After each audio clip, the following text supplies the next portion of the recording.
This podcast is sponsored by Talkspace. You know when you're really stressed or not feeling so great about your life or about yourself? Talking to someone who understands can really help. But who is that person? How do you find them? Where do you even start? Talkspace. Talkspace makes it easy to get the support you need. With Talkspace, you can go online, answer a few questions about your preferences, and be matched with a therapist. And because you'll meet your therapist online, you don't have to take time off work or arrange childcare. You'll meet on your schedule, wherever you feel most at ease. If you're depressed, stressed, struggling with a relationship, or if you want some counseling for you and your partner, or just need a little extra one-on-one support, Talkspace is here for you. Plus, Talkspace works with most major insurers, and most insured members have a $0 copay. No insurance? No problem. Now get $80 off of your first month with promo code SPACE80 when you go to Talkspace.com. Match with a licensed therapist today at Talkspace.com. Save $80 with code SPACE80 at Talkspace.com. My dad works in B2B marketing. He came by my school for career day and said he was a big ROAS man. Then he told everyone how much he loved calculating his return on ad spend. My friends still laugh at me to this day. Not everyone gets B2B, but with LinkedIn, you'll be able to reach people who do. Get a $100 credit on your next ad campaign. Go to linkedin.com/results to claim your credit. That's linkedin.com/results. Terms and conditions apply. LinkedIn, the place to be, to be. If you're a facilities manager at a warehouse and your HVAC system goes down, it can turn up the heat, literally. But don't sweat it, Grainger has you covered. Grainger offers over 1 million industrial-grade products for all your operations, including warehouse HVAC maintenance. And even better, they offer access to experts and fast delivery, so you and your warehouse can both keep your cool. Call 1-800-GRAINGER, click Grainger.com, or just stop by. Grainger, for the ones who get it done. Last year, It's happened! they went and took it. He struck him out looking! This year, The Texas Rangers win the World Series! they're here to run it back. It's over! This is Believe in Texas Rangers, hosted by Mitch Ferreldis. Welcome into another episode of Believe in Texas Rangers. Admittedly, incredibly overdue. To keep it short, there's just been a lot going on with me personally, and it has inhibited me from being able to keep up at the same pace that I was able to early in the year with the podcast. So I'm hoping to get back into the rhythm this week. Apologies for anybody who was a regular listener and was just wondering what happened. A lot going on in my life, unfortunately, and this had to take a back seat as a result, but I'm here recording now. This is Tuesday, the 17th of September, and we're into the thick of football season, but more importantly, the baseball season is almost over. And the last time we talked, it was near the end of August, and one of the questions that I was wondering about was, would the Rangers just kind of salary dump before the season was done, try and get under the luxury tax, save themselves from some money, whether it's for next year or whether it's for the sake of getting under the luxury tax and the uncertainty with a TV contract, et cetera, all that. Well, they didn't really do any dumping. They held on to David Robertson. They held on to Kirby Yates. Robertson, I believe, has a player option or a team option anyway, so there's no reason to dump him. They did say goodbye to Robbie Grossman, which Robbie's a great Ranger in terms of just his value to the team, and he kind of stepped up in a big way in the postseason, especially when Adolis Garcia went down in the World Series. Robbie will always be a valuable member of that team. It's just there was no reason to keep him around for a team that was not going to make the playoffs. And as it stands right now, this team is not going to make the playoffs, and I don't know if there's enough time for them to even catch up with some sort of miraculous comeback to make the wild card. Now, that kind of is the focus of this episode, is that we're kind of going to turn the page to next year because there's actually a significant piece of news that can help drive this conversation. Earlier this week, or just towards the end of last week, I can't remember the exact date, Chris Young, the former general manager of the Rangers, he's still with the team. Sorry, don't worry, I probably sold that poorly. But he got a contract extension, a multi-year contract extension. And with said extension, he has been promoted to the president of baseball operations. So he takes over the old John Daniels spot. And I am all for it because Chris came in and immediately spent money, and he brought in key guys that led this team to its first ever World Series title. I think that's a simple reward, is to say, yeah, we want to keep you around. You're a guy that we want to hold on to in the long run, right? Like, I feel like that should be a no-brainer kind of move, right? And there was nothing necessarily that he did or did not do this offseason that would give someone reason to say, no, he's not good enough to do this job, and no, he is not deserving of a promotion. One of the recurring topics that we discussed throughout the entire year was injuries, and injuries have absolutely bitten this team from start to finish. No more Corey Seager for the rest of the year because he's done. He has to get surgery. The pitching staff, as we know, has been a nightmare to try and figure out. And a lot of the key hitters, like Josh Young, has just barely been back. He's starting to look like himself again, but he was gone for like 4 months. You know, it's that kind of inconsistency that can sometimes shine a light bad on a man in charge, but I don't think you can shine a bad light on anybody in charge here. This team was just a World Series winner a year ago, and you know, if we're going to blame injuries as the biggest reason as to why they couldn't even get back into the postseason, then blame injuries, suffice it to say. But that's going to drive part of the conversation that we're going to have on this episode. Is I'm calling it Let's Build the Next Year's Rangers. And it's not like they have a ton of contracts that they have expiring, but there are some key ones. And Spot Track, which is a website that I use a ton in terms of looking up individual player contracts, team payrolls, for across all sports too. They have it all. It breaks it down position by position, what their contract is for 2024, and then what they're heading into in 2025. Catcher, I'm not super concerned with. Jonah Heim is heading into his second year of arbitration next year. I'm sure that's a guy that they want to keep around. A 2023 All-Star. Had a very down year this past year, but was mostly healthy for parts of it. Carson Kelly, they acquired in a trade from the Tigers. I'm not sure if they're going to keep him around. He'll be a free agent. If they do, he's obviously a solid defensive backup. He doesn't have much on the bat, though. So if that's the route they want to go, that's fine. They also have Sam Huff waiting in the wings, and that's someone who, in my opinion, is, you know, eventually you have to earn some opportunities, and eventually you have to get the opportunities, and I think Sam Huff could be an option there. In the infield, two guys you won't have to worry about whatsoever. Corey Seager, Marcus Semien. They're going to be on this team next year, without a doubt. Plus, they're getting paid a ton of money, so it's out of the question anyway. Nathaniel Lowe, I don't know why I said it like that. Nathaniel Lowe. He's heading into his third year of arbitration. I wonder if this is a candidate who could get a small extension just to eat up the rest of the arbitration years and then let him explore free agency when he turns 30. He's 28 right now. He was hurt for a good chunk of the year, but it allowed some other players to step up in his absence.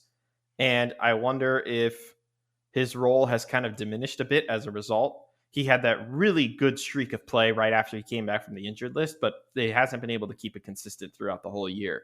I don't think that that's going to change how they feel about him coming back next year, but something to monitor, because I think that'll be an interesting candidate to who could be in a new home relatively soon. And then some other pre-arbitration guys who you're probably not going to let go. You're not going to let go of Josh Young. Ezekiel Duran had a pretty up and down year, but I would think that they would hold on to him. And then a couple of young guys in Justin Foscue and Jonathan Ornelas. I don't think they're going to be getting rid of them. In the outfield, this could get interesting. I think you've got three guys who you could easily cement as the next great Rangers outfield. One of them is hurt right now. That's Evan Carter, but he's pre-arbitration.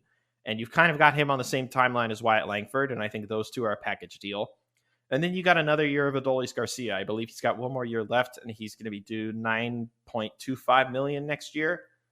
The one I'm curious about is Leody Taveras, who's heading into arbitration year 2. I think that he could be a candidate to stick around, but the Rangers have some very talented young outfielders who they want to give more playing time. And if that results in Leote getting a bench role, so be it. He was incredibly valuable to the World Series run, kind of completely or nicely fine-tuned to the bottom of that order, hitting out of the last spot. It's a switch hitter. We know his defense has been valuable. It has not been the same value this year, unfortunately. I don't think that means that the Rangers are just going to say bye-bye. They would have to have some reasonable replacement for him, and they just let Robbie Grossman walk. Could it be Travis Jankowski? I don't know. They put him on waivers before the end of the month, and nobody claimed him. So I wonder what direction they're going to go. And granted, we're talking about Leody Taveras like he's some veteran. He's 25 years old. There's a chance that he just is kept, and this is a moot point, and he just kind of had a bad year, and that's how the front office looks at it. Travis Jankowski is going to be an unrestricted free agent. In the same vein of Robbie Grossman, he's a good clubhouse guy. He's a good veteran to have off of the bench, but he's going to be 34 next year. Depends on what direction they want to go with that. It also depends if they want to elevate Josh Smith a little bit more in this lineup. He had a great first half of the year, kind of petered off a bit, but was valuable in a time of need when Josh Young was hurt, when Nathaniel Lowe was hurt, when Corey Seager was hurt. And this is a guy that they should probably consider keeping around beyond arbitration. I don't know how ownership is going to handle most of these arbitration cases. Are they just going to offer money and settle on one-year deals, or are they going to give him a little actual security? Not saying like over the top, like 10-year deals or whatever, not like what they gave Corey Seager and Marcus Semien, but something that eats up the remaining arbitration years and just keeps them in the red, white, and blue for until they're 30, I think is when the cutoff is. So nothing overly dramatic as far as the hitters are concerned. But before we pivot to the pitchers, I do want to talk about maybe the top free agent of the offseason. And I'm sure a lot of you would just jump right at the opportunity to go out and sign Juan Soto in free agency at whatever money it costs. And look, we have example of this too. The Rangers are not afraid to spend money and give players what they want. Corey Seager's contract has no trade clause and is worth, I think it's $360 million. Corey Seager's contract. Jacob deGrom signed a really high-priced contract with a no-trade clause. Max Scherzer, they got in a trade, so that was the Mets' contract who was doing. Marcus Semien, John Gray, those are a couple of other high-priced free agents that Chris Young signed. What's stopping them from trying to get into the Juan Soto sweepstakes? Because like I said, they have precedent of signing players to exorbitant deals. And Juan Soto is still in his early 20s or his mid-20s. He's still as valuable as he's going to get. He's not going to get Juan Soto money. He could easily get more than what Aaron Judge is making with the Yankees right now. And he has an aura to him that fans will immediately latch onto. I mean, think about the Padres. Think about how revitalized that fan base was when Juan Soto was acquired by them from the Nationals. It's the same aura that the Yankees fans had when he was acquired from the Padres. It's the same aura that Nationals fans had when he was guy who carried the bat all the way up the first base line before he dropped it in the World Series aura. I say, why the heck not? He's out there for any team to have. Don't let him dictate free agency. Just go out there and offer him what you think he's worth. And who knows? Maybe he'll be the spark plug that leads to another Rangers World Series title. Plus, you could probably put him at DH and then spell Adolis Garcia a few games in right field. You've got some flexibility there because he can still play the outfield, not amazingly well, but he can still play the outfield. And then that gives you an opportunity to rest guys like Wyatt Langford and Garcia, as I mentioned, because he can play those positions with respect to the defensive value, especially in Globe Life Field where the ballpark is very deep in the outfield. I'm sure he could do just fine with that. My dad works in B2B marketing. He came by my school for career day and said he was a big ROAS man. Then he told everyone how much he loved calculating his return on ad spend. My friends still laugh at me to this day.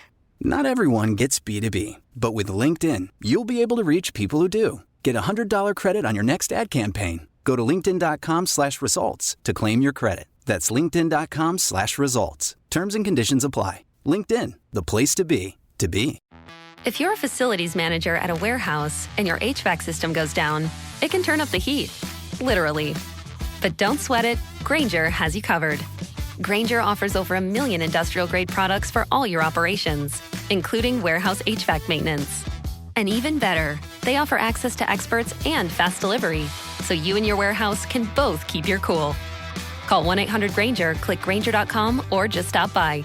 Grainger, for the ones who get it done.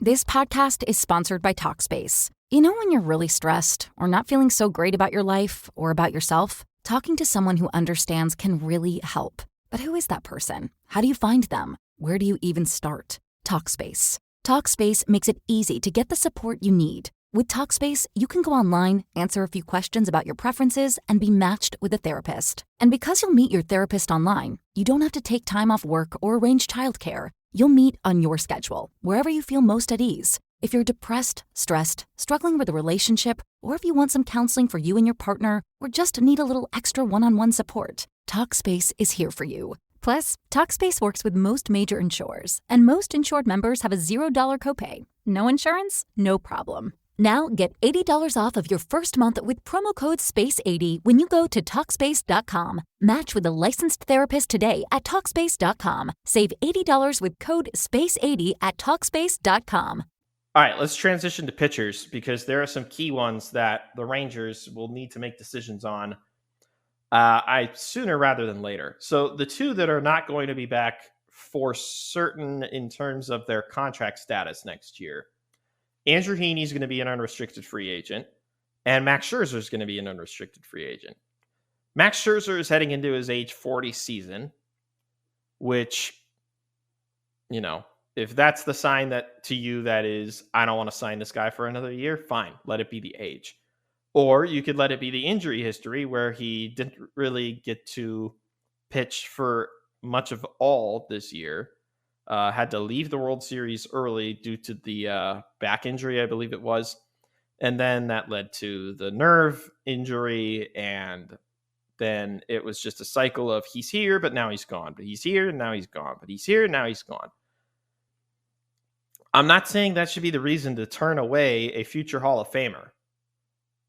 I have a different defense as to why they should consider yes or no on Max Scherzer, but I'm not going to use the injury history and his age as reasons why I would not sign him. He still is very effective for his age. And we've noticed that pitchers in particular, they can kind of extend their careers to that Roger Clemens level. Now, granted, Clemens was using steroids, but these pitchers have found ways to prolong their careers in ways that we're not used to.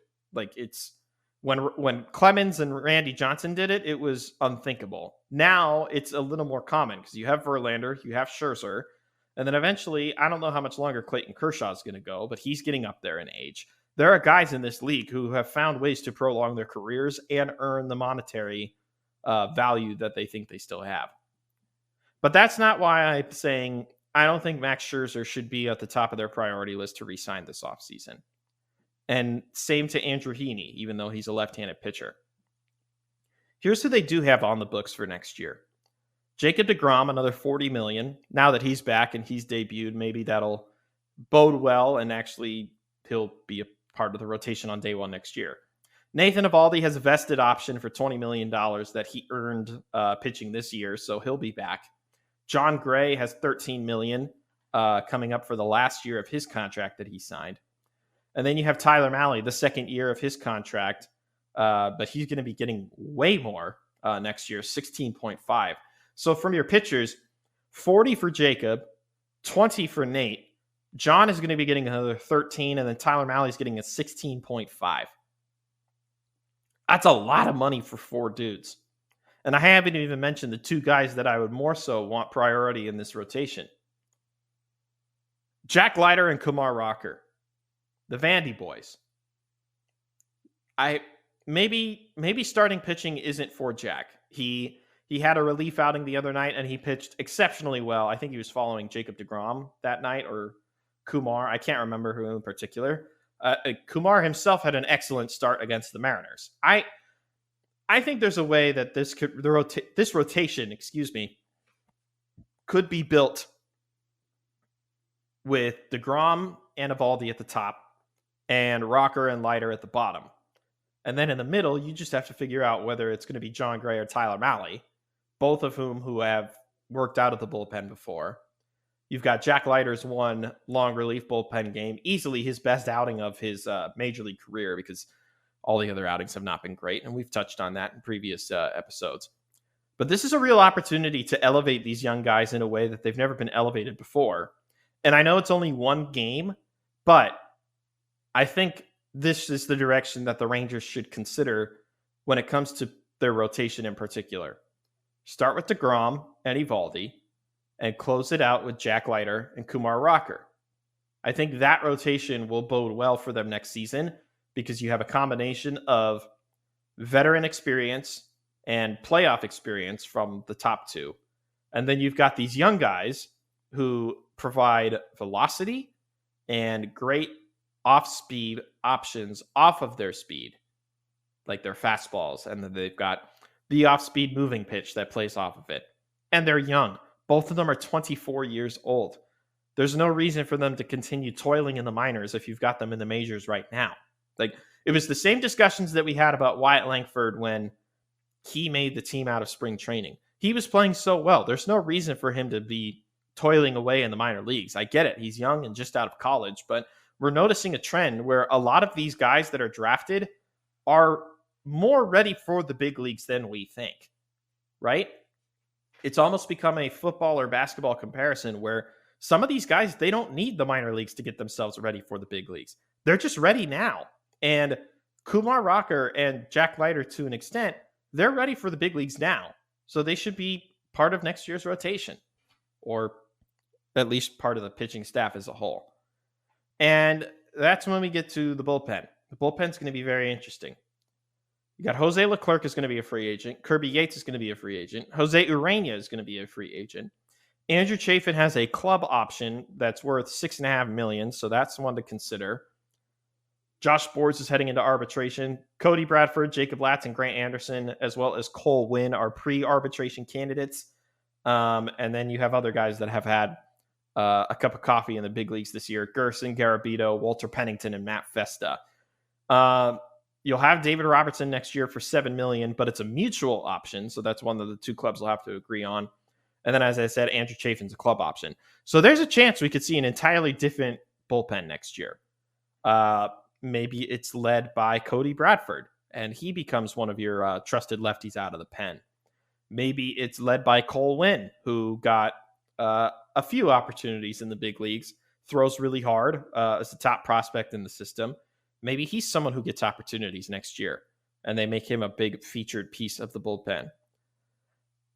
I wonder if they're going to try and convince Kirby Yates to stay. Obviously had a breakout year as an all-star. David Robertson, very similar. But does David want to stay for $7 million?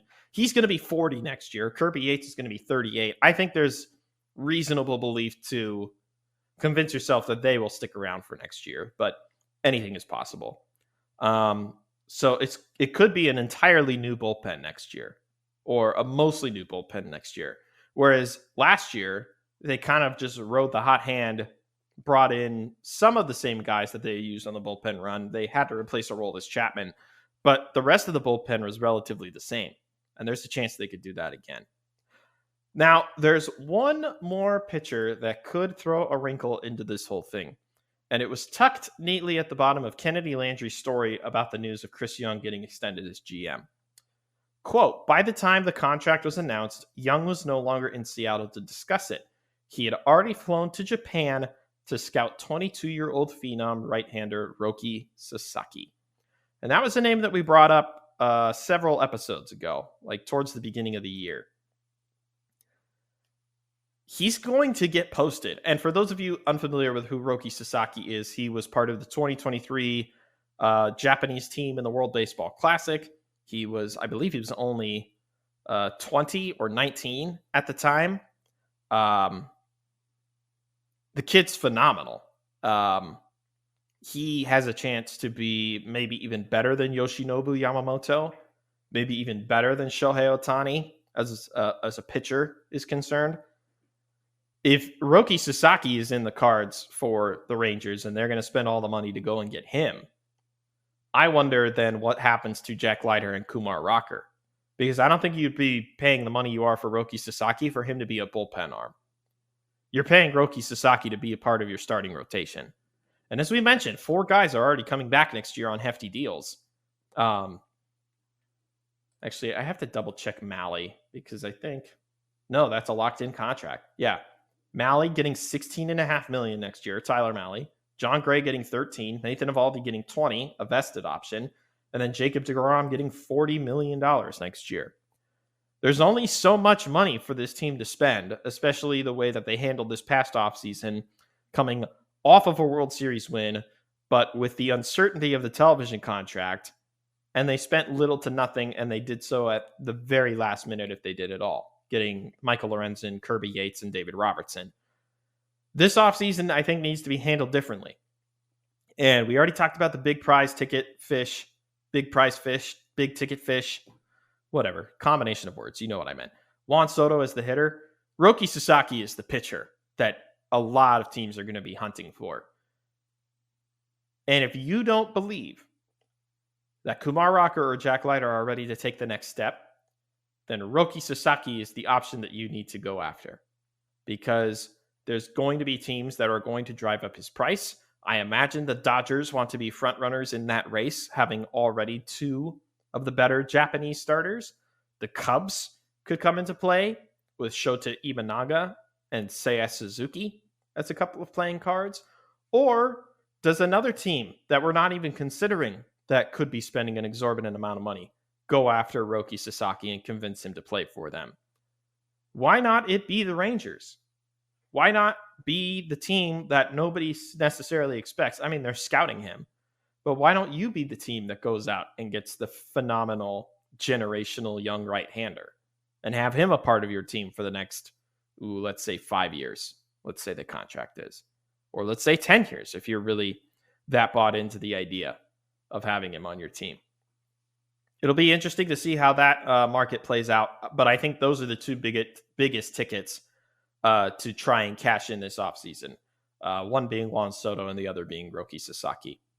All right, let's transition now to just looking towards the end of the year. We've got 6 home games left and 6 road games left on the Rangers schedule. So if you were hoping to go see your Rangers this year, I know the excitement is, a little bit less right now, but, they're still the Rangers, and they still have a chance to really impress in these final 6 games of the season. Tonight, they start a 3-game series with the Blue Jays in Toronto, with the Toronto Blue Jays. I'm all over the place today. And then this weekend, they have the Seattle Mariners. That'll be their final home matchup of the year. There's some really great promotions at the end of the year, too. There's an Adolis Garcia cartwheel bobblehead for the first 15,000 fans.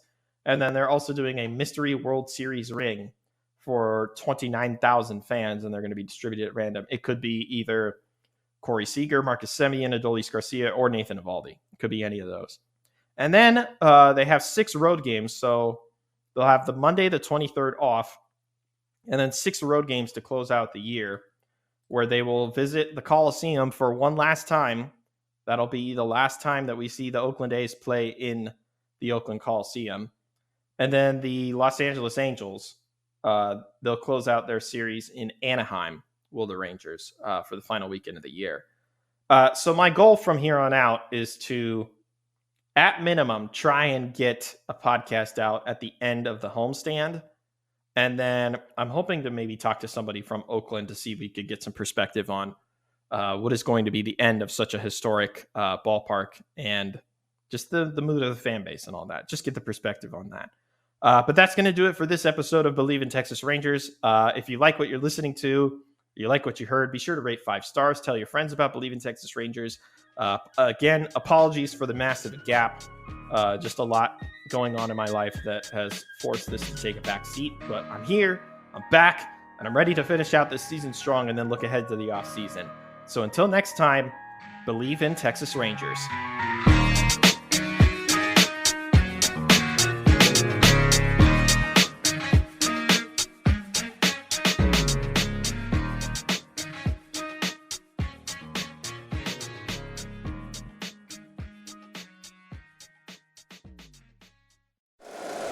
If you like the show, please take a moment to rate, review, and subscribe. It really does help the show to grow. Thank you for listening.